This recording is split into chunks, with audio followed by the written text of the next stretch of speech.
Hello guys, hello, this is for Scorpio. Scorpio, welcome dito sa aking channel, Kapalaran 888. Welcome. Alamin natin kung anong messages, preparation, gabay energy para sa lahat ng Scorpio. So, this is for the eclipses reading. Tingnan natin. So, this is for within 2 years siya. So, tingnan natin kung anong dala sa inyo ng eclipses. Okay. Okay, Scorpio, there's a number 48, number 3, number 6, number 29, number 11, 8, 9, 10, 11, 12. Okay. The mouse, the money safe. OMG. Eto guys, sorry alam nyo sa mga comment section, maraming nagagalit sa akin, hindi ko alam. Kailangan ko bang sabihin na kailangan ko ba magsinungaling pag ganito, na ganito yung cards para lang i-please yung iba? Kasi kung ganon, hindi ito yung channel na para sa inyo guys. Okay, wag niyo akong ibabash yung kasi dahil sa ganito yung reading, sasabihin nyo, ay bakit yung reading ng isang ganito ay hindi ganyan. Ay baka same reading lang yan. Yung iba sugarcoat para marami silang subscribers, para palagi silang nandun. 'Di ba? Parang nandun kayo palagi, puro lang positive ang sasabihin sa inyo para maging masaya kayo, inuutulan kayo. Eto talaga na barahan na binabasa ko. Kung ano yung sinasabi ng barahan, hindi ko yan paano, ano pang naging silbi ng Kapalaran 888 kung babasahin ko yung negative nga, gawin kong positive, 'di ba? Paano nyo malalaman na gabay yun sa inyo instead na iligtas kayo, naging kampante pa kayo tuloy. Okay? Okay, ito guys, hindi ito maganda. Hindi ito maganda kasi kung makikita mo dito, this is the sign, Scorpio, na loss by theft. Pwede kang manakawan, pwede kang ma-scam. Sinasabi ng baraha dito na yun, pwedeng meron sa inyo na limasin. Kung may negosyo ka, mag-iingat ka. 2 taon to guys 2 taon. So, August 2026 hanggang August 2028. Okay? So, mag-iingat kayo. Kung may negosyo ka, mag-iingat ka sa pagpapapasok ng mga tao sa buhay mo. Okay? Yung mga gustong makipag-collaboration, baka inaano ka lang yan. Pinag-aaralan lang yung business mo, tapos gagawa siya ng paraan para mag-away kayo, tapos malaman-laman mo, may negosyo na din siya ng negosyo mo. So, ganun yung mga strategy ng mga scammer. So, you need to be careful. So, dito sinasabi ng bara sa'yo na yun, losses to tong dalawang to. Kaperahan siya. So, mag-iingat kayo. Ito yung ito yung sasabihin ko sa inyo.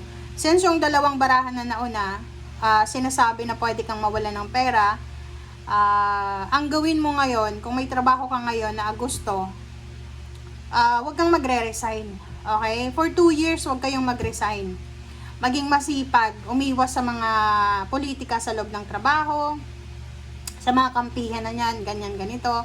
Bawasan yung mga gastos, mag-save ng pera para sa kasi to rats kasi siya, mouse, kahirapan. Sa tag-ulan season. So, kailangan mong bantayan, okay? Hindi ibig sabihin marami kang pera sa ngayon habang nanonood ka. Tatas yung kilay mo, sasabihin mo, no, hindi. May trabaho ako, regular ako. 10 years na ako sa trabaho. Guys, bilog ang mundo. Kaya nga may tarot, kaya nga may mga astrology kasi warning yan para sa atin. So, eto warning to sa inyo. For the 2 years na to, sinasabi na pwede kang daanan ng drought season. Okay? Ibig sabihin, kahirapan. So, mawawalan ng pera. Pera, kaperahan ito. So, ang kailangan natin dito magtipid. Okay? Mag-save ng pera ngayon pa lang. Bawasan yung mga shopping online na yan or kung ano pa man.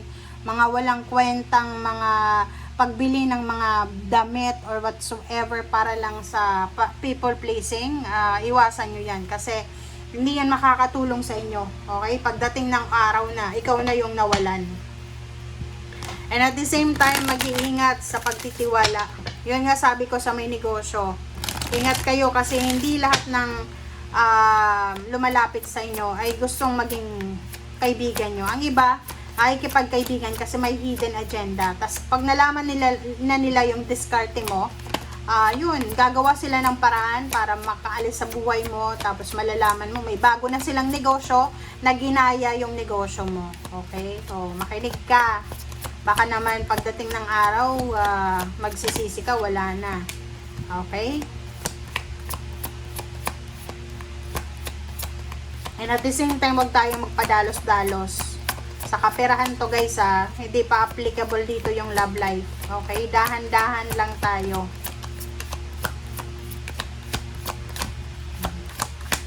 Pareho siya lumabas, kawalan ng pera, drought eh.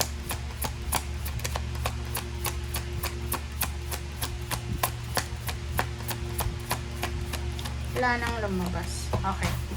So, full moon in Gemini tayo.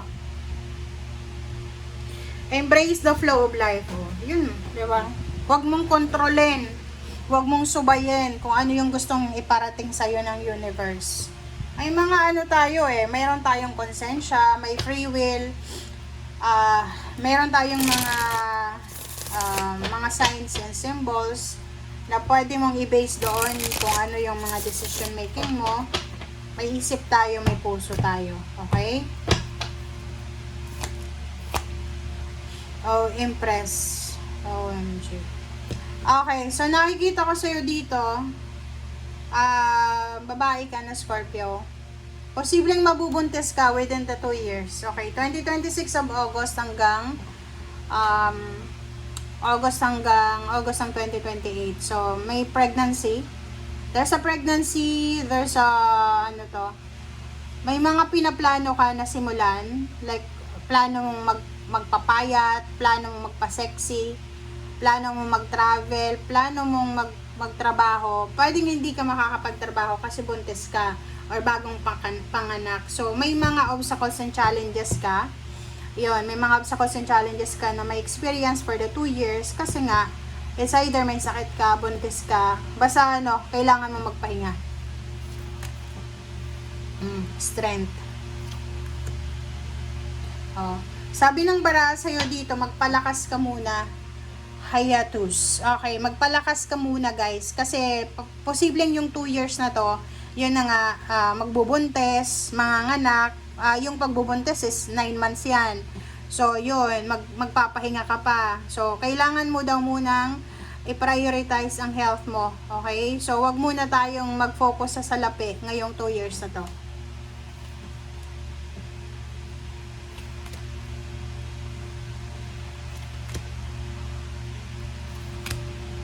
Diba? Sabi ko there's an involvement. Kung kung hindi ka pa menopause, mabubuntis ka talaga. There's a pregnancy, there's a new love life, okay? Lala. Nakikita nyo ba? Ang nakikita ko. Bagong journey to So, sabi ng baraha, yung iba na may contraception, maging maingat kayo. Lalo yung everyday na iniinom nyo, yung contraception nyo, buti kung injectable yan. Anong tawag doon? Hindi injectable or yung patch na nilalagay sa braso or sa legs.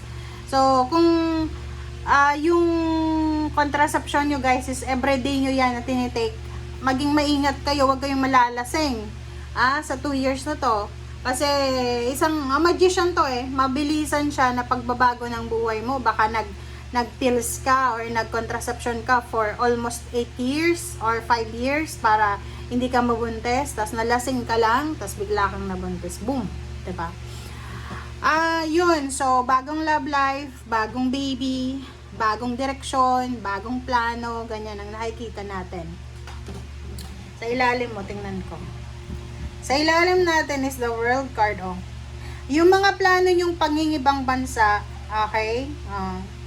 Kung hindi kayo magiging wise, okay, kung hindi ka magiging wise, dalawang klase yung pwedeng mangyari sa'yo.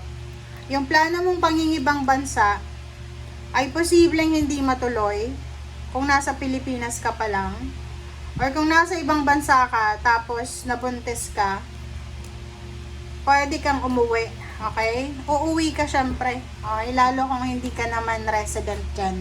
Kung worker lang, yung working visa ka lang.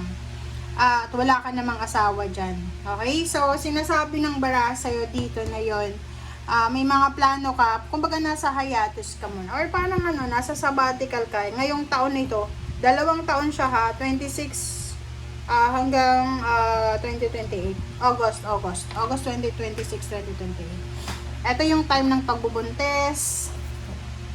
Stop muna, okay? Parang yon.